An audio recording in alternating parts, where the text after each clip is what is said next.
આશાવાદી જ રહીશ, સારું જ થવાનું છે, એવા જ વિચારોમાં રહીશ, ક્યારેય પોવર્ટી થિંકર નહીં બનવું, ખોટું થશે, શું થશે, હાઈ હોય, કશું જ નહીં કરવાનું. જો વરસાદ બંધ નહીં થાય, તારે ઘરની બહાર જવું હોય તો છત્રી અને રેઇનકોટ લઈ લે, વરસાદ ચાલુ રહેશે. એમ તમે એમ કહો કે મને જીવનમાં બધી અનુકૂળતા જ આવે, કોઈ મને કંઈ કહે નહીં, ટોકે નહીં, રોજ સવારે ઉઠીને મને કામની અનુકૂળતા આવે, વ્યક્તિઓ મને સાથ આપે, પરિસ્થિતિ અને સંજોગ પણ મને સાથ આપે, ગવર્મેન્ટની પોલિસીસ પણ મને સાથ આપે, માર્કેટ પણ મને સાથ આપે, એવું તો કાયમ નહીં બને. એ તને ભગવાને જન્મ આપ્યો ત્યારે તારી સાથે ભગવાને MOU સાઇન નથી કર્યું, મેમોરેન્ડમ ઓફ અન્ડરસ્ટેન્ડિંગ, એ ભગવાને સાઇન નથી કર્યું તારે આખી લાઈફ ગુડી ગુડી રહેશે. કરી જ કોઈ જોડ સાઇન? ઉતર ચઢ તો જીવનનો ભાગ છે, ઉતર ચઢ જીવનનો એક ભાગ છે.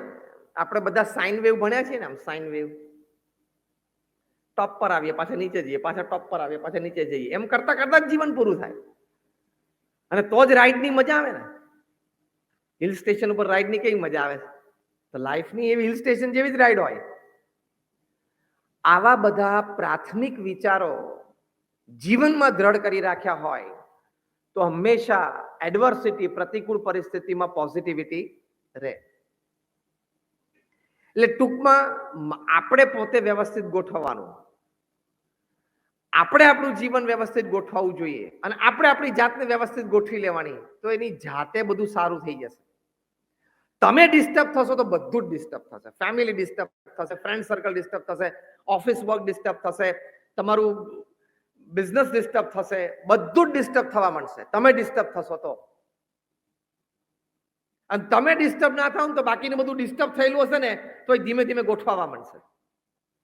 કેટલા પ્રશ્નોની વચ્ચે, કેટલી ટીકાઓની વચ્ચે, સતત શબ્દોના મારની વચ્ચે આપણા પ્રધાનમંત્રી શ્રી કેટલા સ્થિર, ધીર અને ગંભીરતાથી કામ કરે છે.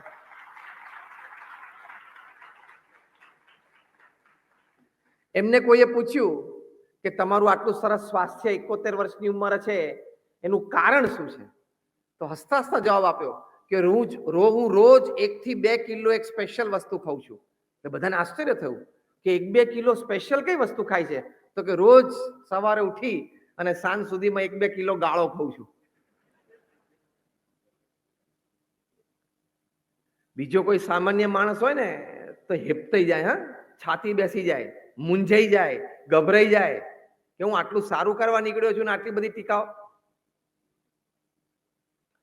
પણ સ્થિર, ધીર, ગંભીર, શાંતિથી એક પછી એક નિર્ણય લેવાના, શાંતિથી એક પછી એક કામ કર્યા જ જવાના, કર્યા જ જવાના, કર્યા જ જવાના. તો એ પ્રોસ્પેરિટી થિંકિંગ કહેવાય, એ પોઝિટિવિટી ને એડવર્સિટી કહેવાય. એ માણસ વ્યવસ્થિત ગોઠવવો એટલે પોઝિટિવિટી ની એડવર્સિટી. ગમે તેવા સંજોગોમાં સ્થિરતા, એ માણસ ગોઠવાયો કહેવાય. તમે એસી ઓફિસમાં બેસીને 500 કરોડનો વહીવટ કરો, એ ગોઠવાયેલા નથી. હા, પણ એસી બંધ થઈ જાય અને સમાચાર આવે કે 500 કરોડમાં આપણને 200 કરોડનો લોસ છે, એ વખતે મન સ્થિર રહે ને, એ ગોઠવાણો કહેવાય. બાકી એસી ચાલુ અને 500 કરોડનો વહીવટ હોય તો રિવોલ્વિંગ ચેર ઉપર આંટા મારવાની બધાને મજા આવે. માણસ ગોઠવાય એટલે દુનિયા ગોઠવાય છે. અને માણસ ગોઠવાય એટલે શું? સકારાત્મકતા, પોઝિટિવિટી. કારણ કે તમારી પાસે કશું જ ના બચે ને ત્યારે એક જ વસ્તુ બચે છે, પોતાના વિચારો. અને આ એક બચે ને એટલે એના આધારે બધું ઊભું થાય. કારણ કે તંત્ર, વ્યવસ્થા, કાર્ય એ બધું જ વ્યક્તિના આધારે ચાલે છે, વ્યક્તિ એના આધારે નથી ચાલતી. At the end of the day decision maker is a person. વ્યક્તિ વ્યવસ્થિત હોય તો બાકી બધું જ વ્યવસ્થિત ચાલવાનું છે. એકવાર આવી રીતે રવિવારે સવારે એક પિતાશ્રી પોતે ન્યૂઝપેપર વાંચતા હતા.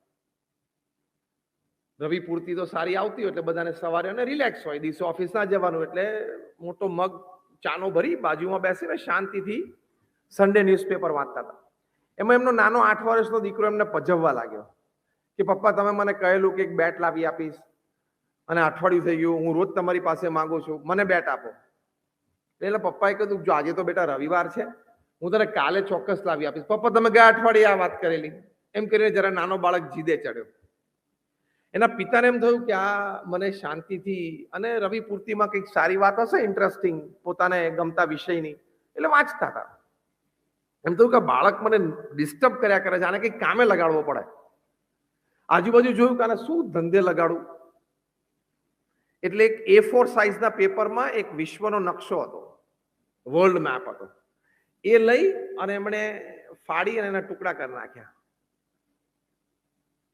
એ બધા ટુકડા બાળકને આપ્યા કે આ નકશો હતો ને વર્લ્ડ મેપનો, અહીંયા એ તું પાછો જો આ ગોઠવી આપ, અને આ સેલો ટેપ છે લગાડ દે વ્યવસ્થિત, તો હું તને બેટ લાવી આપું. પિતાને ખબર હતી કે આ બાળક તો 8 વર્ષનો છે, એને જ્યોગ્રાફી ભૂગોળ ભણ્યો નથી અને ભારતનો નકશો જોયો નથી, કારણ કે બીજા ત્રીજા ધોરણનો વિદ્યાર્થી. આને દુનિયાના નકશાની ખબર કેવી રીતે પડશે?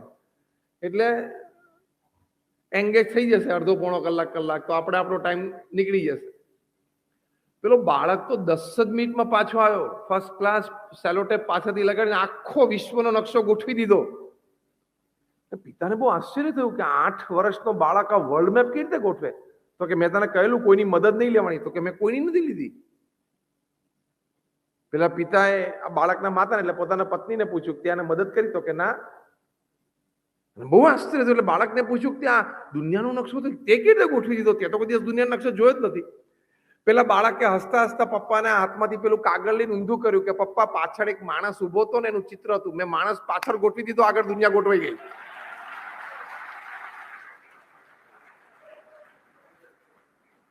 પાછળ એક માણસનું ચિત્ર હતું, આમ ઉભો હતો, મોડેલ કોઈ હશે.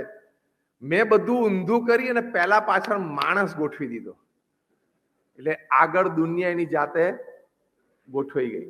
યુરોપની જગ્યાએ ગોઠવાઈ ગયું, અમેરિકાની જગ્યાએ ગોઠવાઈ ગયું, ભારતની જગ્યાએ ગોઠવાઈ ગયું. માણસ વ્યવસ્થિત ગોઠવાય એટલે દુનિયા ગોઠવાઈ જ જાય. શ્રીલંકાના એક બહુ સારા ક્રિકેટર હતા મારવાન અટ્ટાપટ્ટુ, મિડલ ઓર્ડર બેટ્સમેન. ડોમેસ્ટિક ક્રિકેટમાં એમનું ખૂબ સારું પરફોર્મન્સ, એટલે એમનું જે સ્વપ્ન હતું એક દિવસ સાકાર થયું કે શ્રીલંકાના નેશનલ બોર્ડ તરફથી એમને ઇન્વાઇટ આવ્યું કે you R selected for the playing 11 of the country. દેશની ટીમમાં એમને સ્થાન મળ્યું. એ કોઈ પણ ક્રિકેટર માટે એક સપનું હોય, અને એ દિવસે એમનું સપનું પૂરું થયું. બહુ રાજી થયા, પરિવારે આનંદ ઉત્સવ ઉજવ્યો. અને એ સિરીઝમાં શ્રીલંકા ટૂર પર જતી હતી બહાર બીજા દેશમાં, એટલે જોડાયા. એટલે first international appearance, first test, પહેલી ઇનિંગ્સમાં 0, સેકન્ડ ઇનિંગ્સમાં 0. એટલે કોઈ પણ વ્યક્તિને દુઃખ થાય. મારવાન અટ્ટાપટ્ટુને પણ દુઃખ થયું અને થોડા ડિપ્રેશનમાં આવ્યા. એના સાથી પ્લેયર્સ, એના કોચ બધા એને થોડું એનર્જી આપી. પણ ડિસિઝન તો સ્ટ્રોંગ લેવાઈ ગયું કે you are benched and send back to the country. એમને દેશમાં પાછા મોકલી દેવામાં આવ્યા. બાકીની ટેસ્ટ સિરીઝ અને વન ડે તમારે રમવાની નથી. એ થોડું અપમાન પણ લાગે વ્યક્તિને. એ પાછા આવ્યા એટલે પરિવારે જરા એમને દિલાસો આપ્યો કે થશે, આગળ થાય. Initial failure is part of life. તમે શરૂઆત કરો. આ વિવિંગ લૂમ્સમાંથી બનાવેલી પ્રમુખ સ્વામી મહારાજની બહુ સરસ મૂર્તિ મને હમણાં આ બંને યુવાનોએ ભેટ આપી અને કહ્યું કે આમાં તો દિવસોનું કામ કર્યું. તો હવે કેટલા R&D પછી આ તૈયાર થયું હોય ને, રિસર્ચ એન્ડ ડેવલપમેન્ટ પછી, એમને તો તૈયાર થતું નથી. એટલે ઇનિશિયલ ફેલિયર્સ આવે. પ્રશ્ન ખાલી એટલો છે ને કે અત્યારની આ જનરેશન છે, યુવાનો ઘણા બધા બેઠા છે, આ બધી ટચ સ્ક્રીન જનરેશન છે. મોબાઈલ ઉપર અડે અને ડિસ્પ્લે થાય ને એટલે એનો એટીટ્યુડ બંધાઈ જાય છે. પછી હવે હું જ્યાં અડું ને ત્યાં કામ થવું જોઈએ, એવું ના થાય. ખાલી મોબાઈલમાં જ થાય. હું જ્યાં અડું ત્યાં કંઈક થવું જોઈએ, એ ખાલી મોબાઈલની સ્ક્રીન ઉપર જ થાય. બાકી તમારે ઓવરનાઇટ ટ્રાવેલિંગ કરવા પડે, એક વ્યક્તિ પાસે 10 ધક્કા ખાવા પડે ક્લાયન્ટને, ત્યારે કંઈક કામ થાય. ત્યાં અડે કામ ના થાય. એટલે ટચ સ્ક્રીન જનરેશનની આ બહુ મોટી ખોટ છે. એટીટ્યુડ આવો થઈ ગયો, હું માંગુ એ તરત મને મળે, હું વિચાર કરું એ તરત મને થવું જોઈએ. એવું રિયલ લાઈફમાં નથી હોતું. બે જ જગ્યાએ હોય, ટચ સ્ક્રીન ઉપર હોય, રીલ લાઈફમાં હોય. રિયલમાં નહીં હોય, રીલ લાઈફ એટલે પિક્ચરના પડદા ઉપર તરત થાય બધું. 3 કલાકમાં બધું 70 વર્ષનો કાર્યક્રમ પૂરો કરી નાખે એ લોકો. માણસની જિંદગીમાં જે 70 વર્ષમાં જે થવાનું હોય ને બધું 3 કલાકમાં બતાવી દે, એટલે તમને એમ થાય કે આ બધું થઈ જ જાય. એમ ના થાય. આ બધું જે 3 કલાકમાં જોયું ને એ બધું 70 વર્ષે થાય, તબક્કાવાર. માર્વન આટપટ્ટુને એના પરિવારજનોએ આશ્વાસન આપ્યું, ફરી વખત ડોમેસ્ટિક ક્રિકેટમાં જોડાઈ ગયા, પોઝિટિવિટી રાખી કે ના, મેં નક્કી કર્યું છે કે મારા દેશ માટે રમવું છે, એટલે હું પ્રયત્નશીલ તો રહીશ જ, અને હજી મારી ઉંમર નાની છે, હું કરી શકું છું, અને પરિવાર અને મિત્રોની સંગ સોબત છે, સાથ છે, તો થશે. પોઝિટિવિટી, સકારાત્મકતા. 21 મહિના પછી ફરી વખત કોલ આવ્યો. આ 21 મહિના સુધી ધીરજ રાખવી ને, એટલે હું હવે અહીંયા તમને પોઝિટિવિટીનો બીજો અર્થ સમજાવું છું. પોઝિટિવિટીનો બીજો અર્થ છે, એક અર્થ સકારાત્મકતા, અને બીજો અર્થ આ છે કે જ્યાં સુધી સફળતા ના મળે ત્યાં સુધી ધીરજ રાખીને શ્રદ્ધાથી માંડવું ને, એ પ્રેક્ટિકલ પોઝિટિવિટી.